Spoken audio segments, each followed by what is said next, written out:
Good morning, boys and girls of the internet, or afternoon, I should say.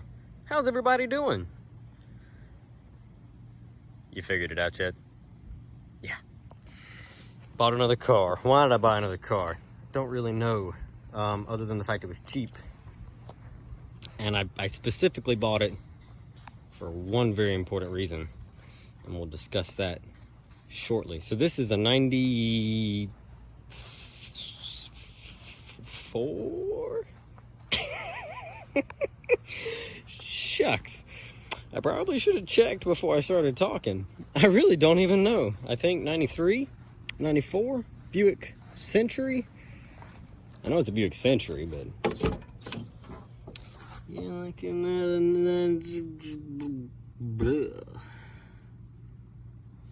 even make it out on a little sticker.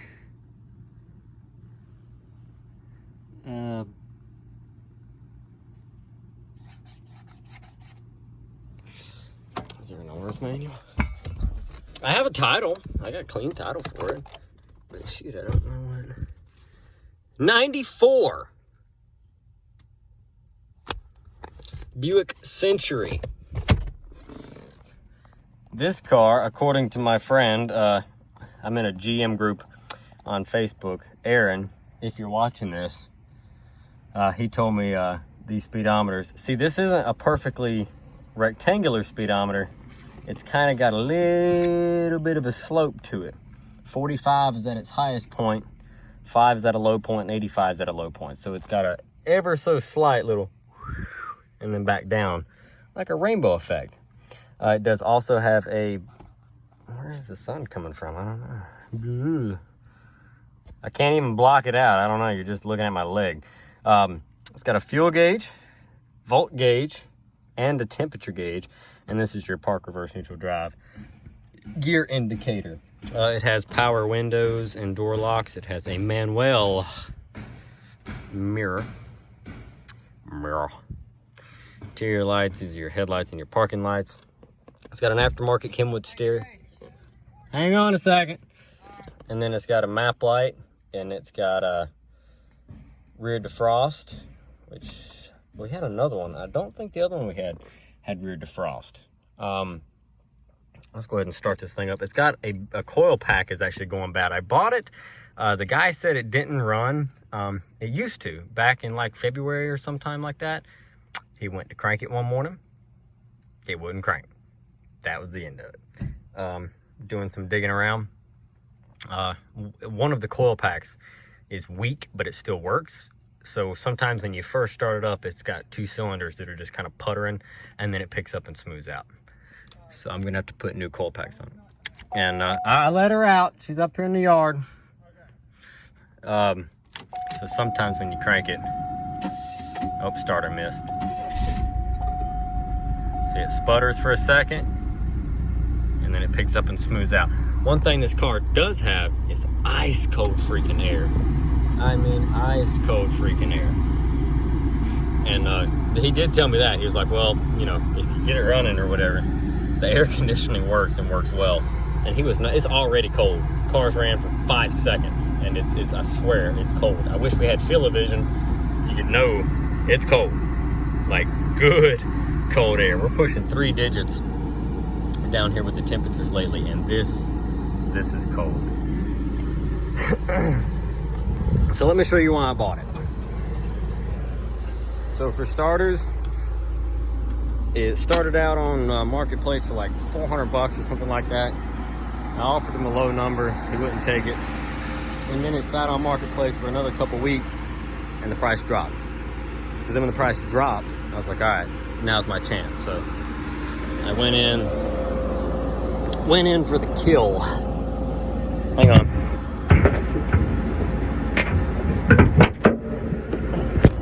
So I went in for the kill. This is why I bought it. This has the 2.2 4-cylinder. It is not the Iron Duke. It is the standard, just 2.2 push rod 4-cylinder.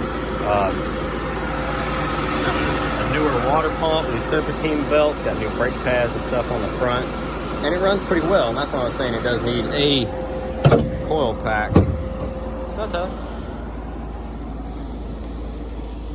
But I got it for $200. $200. I brought it home, I put a battery in it, it fired right up. So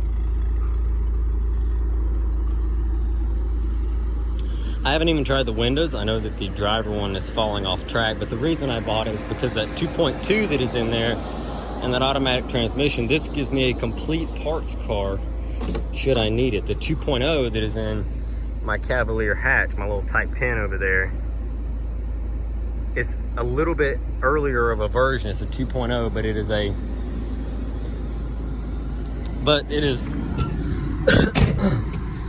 it is basically the same engine, and I can interchange should I want to go that route and put this 2.2 in that car. Or I've got a spare transmission, a good 3-speed automatic transmission that I could potentially use for that car. Or, and here's the last or, I promise, okay? My 85 Wagon that was my brother, it was his, well, I gave it to him a long time ago. He passed away, you know, some years back. I still have that car sitting at Tim's house. Oh yeah, it drives, in case I didn't mention that. We're just putting down the road. But where was my train of thought going? Oh yeah, but it's a 2.0, and it's the old 2.2. It's a little bit different looking, but still pretty much the same design. And so I could use this 2.2 and 3-speed automatic with a torque converter. Yeah, it's got 3 forward gears and then a torque converter lockup to make it technically like a 4-speed style transmission, but it's still it's still just 3 forward gears. But I could put this motor and trans in that Wagon and have the harness, ECU, everything I would need to swap in it to make it work. One thing I've noticed about this car is the steering wheel is completely upside down and I'm going straight. I'm just tracking straight up the road, and the steering wheel is completely upside down. I mean, completely. I have no idea what's going on there. I don't know if it's an alignment gone wrong. Maybe they had tie rods put on it and somebody just foobarred the whole thing. I really don't know. I know that we're gonna take care of that. But since I don't need a motor or transmission for my Type 10, and the Wagon's on the back burner because it's 100 degrees outside during the day right now in the summer, and I can't handle that. I mean, I work outside sorta in that warehouse or that shop, and it's hot in there as it is, but I really don't want to come home and continue to do that sort of crap. I'd like to come home and rest. So this, if it's something I'm going to swap, it would probably, I got an ant on me, it would probably be something that we would do this winter. I would much rather work in the cold, believe it or not. So if we do the swap for the Wagon, it'll be wintertime. So in the meantime, what I'm thinking is, since I have a clean title and it's only got 150,000 miles and the air conditioning works and the heat works, and this thing drives great. I mean, it's not very quick. It's a 2.2. But since it does run and drive as good as it does, I'm thinking we'll just throw some tags and rego on it, get a little bit of insurance, some liability, basic coverage stuff, and then we'll just drive it around. Have it as a little beater car or something, you know. Just like all my cars, we're gonna go through it, even though it might be a parts car. We're gonna go through it, fix whatever it needs. I know it needs tires. I went to a junkyard this morning and grabbed some Chevrolet Celebrity hubcaps that look better than these aftermarket, whatever these things are. Little Walmart specials. I grabbed some of those hubcaps to stick on it for now. I've got a set of hubcaps from our 96 Century, and I think they're at Tim's house somewhere in the building, so he's gonna look for me. If he can find them, he said he'd bring them by. So maybe we'll have the right Buick style hubcaps to go on it, but if not, no big deal.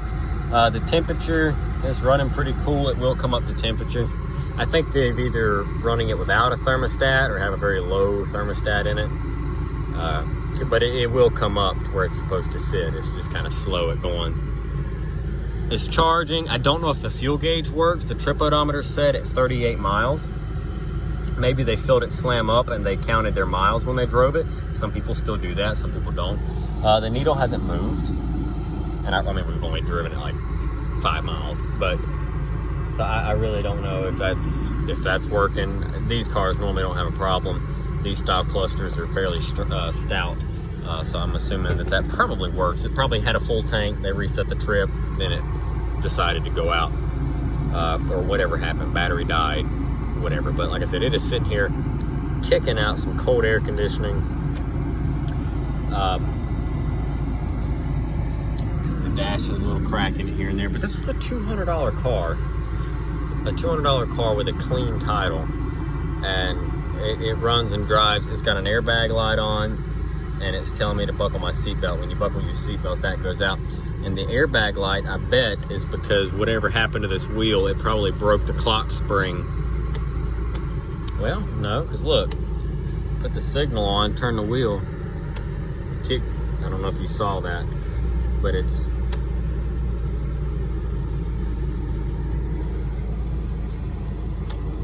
kicking the signal off, so maybe that's something else.